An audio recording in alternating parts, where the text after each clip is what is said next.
welcome back, all you sports and gambling fans out there. Are you ready for some football? Today, I'm here with Jordan Sharp, and we're going to be talking some Super Bowl betting odds. And what happened with Vegas when they opened the line at -3 in favor of the Seahawks. What's going on, Jordan? How you doing, man? Hey, Dax, thanks for having me back, man. Really appreciate it. All right, my man, it's a pleasure to have you back. And quite a boneheaded move that Vegas made. I mean, they opened that line at -3 in favor of the Seahawks.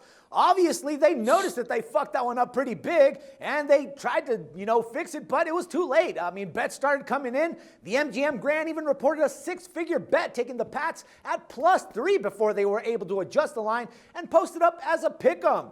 Now, online sportsbooks, they didn't make that same mistake, and they waited just a bit before jumping the gun, and they started posting the line as a pick'em. Anyways, as of today, we have a lot of books out there favoring his airless Tom Brady and the Pats at -1.5, -1, and in Bodog's case, -2.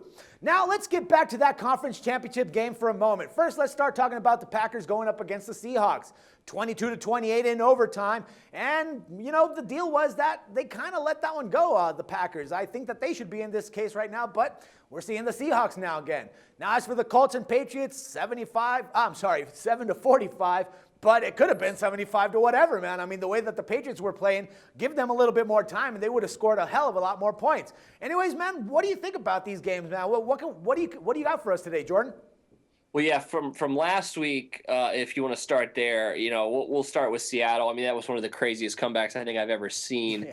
Yeah. But then again, you're probably right. If they come out like they did against Green Bay, New England's going to wax them, deflated balls or not.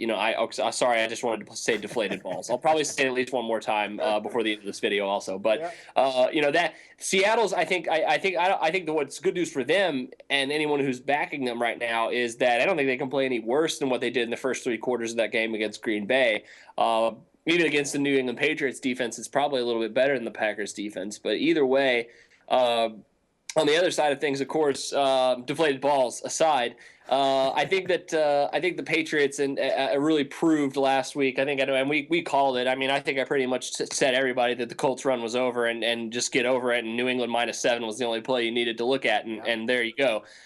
So I mean, I really am not surprised one bit by the score. I was a little bit surprised that we've gone through a week of this Deflategate nonsense, but I think it's probably going to start dying down here once there's some resolution on it. Hopefully, crossing our fingers sometime before the beginning of next week, but we'll see. And before media day, especially. But this matchup in itself. You're right. I think that some of the Vegas books kind of jumped the gun and probably are kicking themselves for it. I don't know if anybody got fired. We're still waiting on the equipment manager for New England to get fired, I guess, according to the forum right now. But this is a game where I don't know if we should be extremely excited about the Patriots, but I can't keep myself from liking them here. You know what I'm saying? Like there's something, the Seattle Seahawks, obviously the defending champs, and they're at a point where they could win this game and I think win it easily. I think they could even blow out the Patriots here. But like I said, they're going to have to play a lot better than what they did last week. And if it comes down to it, both of these defenses and run games are pretty significant and pretty good. So if it comes down to a quarterback battle, though, that's, I think, what's breaking the tie for me right now and liking New England, plus the fact that it appears that there's a lot of sharp action on New England because of the line movement. Yeah, no, man, I definitely agree in this case. And, even though the whole game we were talking about before, the Colts and the Patriots game, I believe that we even mentioned that, LeGarrette Blount was going to have a really good game in that one, and there you go. I mean, he had a really good one in that one. Now, going back to that Packers Seahawks, let's talk about Jeremy Lane and how he's calling out Rob Gronkowski. I don't know if you read about it, but he's saying that Gronk ain't all that good. Now, what do you think about that? I don't know what Jeremy Lane is, what NFL Jeremy Lane is watching. But he needs to start watching the real one because Rob Gronkowski is the best tight end in football. And, he is a rare combination of size and speed. And, Jeremy Lane, no disrespect, but a guy who doesn't even start on his own team talking about Rob Gronkowski and, a guy who had 13 combined tackles all season talking about Rob Gronkowski. Honestly, I think you should be a little embarrassed of yourself.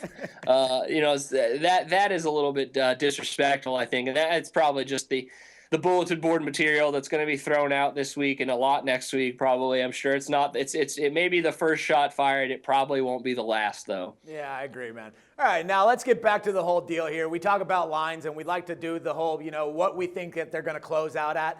Right now, Bodog is at 2, 5 dimes minus 1.5, and pretty much everyone else at -1 favoring the Pats. With the movement that we've been seeing so far, and obviously the bookies are just hoping that people start putting money on the other side. Well, at least Vegas in this case to get that money back. What do you think? I mean, could we see the line go up to maybe 2.5, even 3 for the Pats? I can't see it going up that high. I think that Bodog and Bovada, these books that have it at 2, are going to drop it back down to 1 before the end of the week, and I wouldn't even be surprised if we see it go back to a pick'em. There has been some substantial money bet on the Seattle Seahawks in this week, and I'm assuming that's going to be the case next week too. It seems to me, I don't know if you have the same kind of feeling on this, but it seems to me the sharps might be kind of split on this game. I think there might be a segment of them that really like the Patriots, that probably liked them a lot more when they were underdogs, and then I think now with the Seahawks and underdogs, I think you're probably going to see some people like them as well. According to our consensus data, Seattle's taken more money than New England, even though New England has taken more big bets than Seattle. Take that information as you will. But it does appear that I think, it looks like that the sharps may be split, and I'm not sure what to make of that.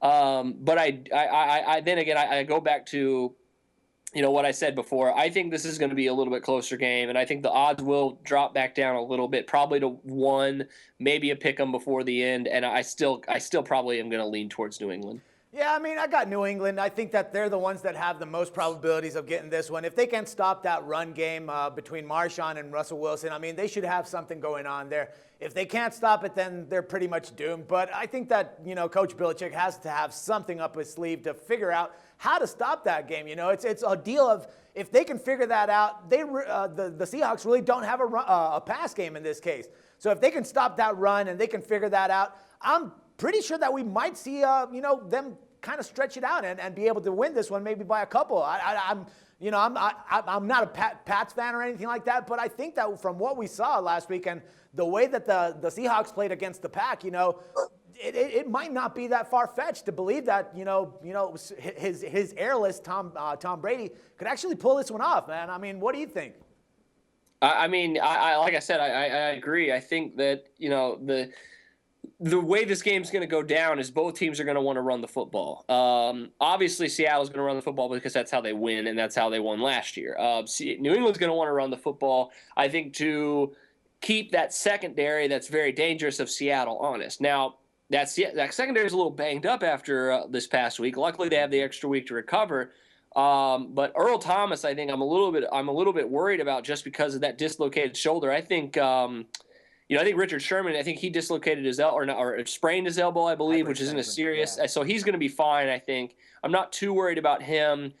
Just a little bit more so Earl Thomas. I mean, if he dislocated his shoulder even 2 weeks out, he's not going to feel very good. And he's definitely going to be less than 100%. And against Tom Brady, that's bad news. And like I said, if we're assuming that the running games and the defenses between these two teams are relatively well matched, which I think they are, I think they're pretty evenly matched in that case. The passing game is by far better in New England, and I think if this game is lower scoring, which I will talk about here in a minute, with this total of 48 points, but I do think that if the game is in fact lower scoring, I think that even gives New England an even better advantage because they have that ability to, if they jump out on top, for instance, and they can maybe get up by a score or two in this game early and often and then run the football. Seattle, I don't think, is going to have much of a chance to catch back up to them because, like you said, they even though the Seattle secondary is very, very good, I think New England can beat them if they're running the football. If they're running the football honestly and well. All right, without a doubt, man. Now, what do you think is the bet that we should be laying here? I mean, it's a little early in the week and all. I mean, it's what, like 10, 12 days, 8 days, I think, that we're off to the Super Bowl before getting there. What type of bet are you going to place, man? I'm looking maybe at doing a little teaser here on the Pats and probably grabbing that total. Yeah, I think you're exactly right. I think teasing the Pats up to around +6, +5, wherever you want to put them at. +7, even if you're still looking at Pinnacle and Bookmaker, who have the line to pick them still, and going with the under at 54 or 53.5, depending on where your number is. Like I said, I think this is going to be a little bit lower scoring Super Bowl. I'm looking at a final score about 24-20. I think, and obviously you're right, it is early, so we could see the odds move back a little bit more on the side of Seattle, which could give the Patriots more value in a teaser. So I don't know. Like I said, I don't think this is a lock by any means. And like you said, it's very early the week before. So we still have obviously another video to talk about this a little bit further to give official picks. But I think right now I have to be leaning towards, if you're going with a teaser, New England plus the points and under. Especially the under, though. I think that pick probably won't change by this time next week unless the odds continue to creep down. The total opened at 49. Now it's down to 48.5, 47.5, depending on where you're looking at it. So if it continues to trend down that way, that might be a little trickier. But right now, I think Patriots and the under here are the plays. I think I'm actually going to go the other way. I mean, I'm going to stick with the Patriots because I do like them, getting the 6 or the 5 or whatever. But I think that the over in that one, because it would be like, what, 41 and a hook if you go with the 47? Yeah. I mean, I'm not saying it doesn't have value, but I truly think that both of these teams are going to run the ball about 25 to 30 times each in this game. Do you see? I mean, obviously the Seahawks aren't going to light it up through the air, and the Patriots probably aren't going to want to do too much of that and risk this secondary taking over the game. So I just have a feeling that this is going to be one on the ground, and because of that, I think the under is probably the play. All right, Jordan, man, as always, it's a pleasure talking with you. And hey, man, I guess we'll be doing this one more time. And for everyone else, we'll be back, I'm believing, next week with some more coverage of this, right, man? Yeah, absolutely. We'll talk again next week. All right, Jordan. Till then, for SBR Picks, this is Dax Floyd. The SBR Network offers free sports picks and game breakdowns, big money free betting contests year-round, a real-time Vegas-style odds monitoring service, and much more. So come see for yourself. To stay updated on SBR news and promotions, follow us on Twitter, Facebook, and Google+, and do be sure to subscribe to the Sportsbook Review YouTube channel to catch all our daily sports shows.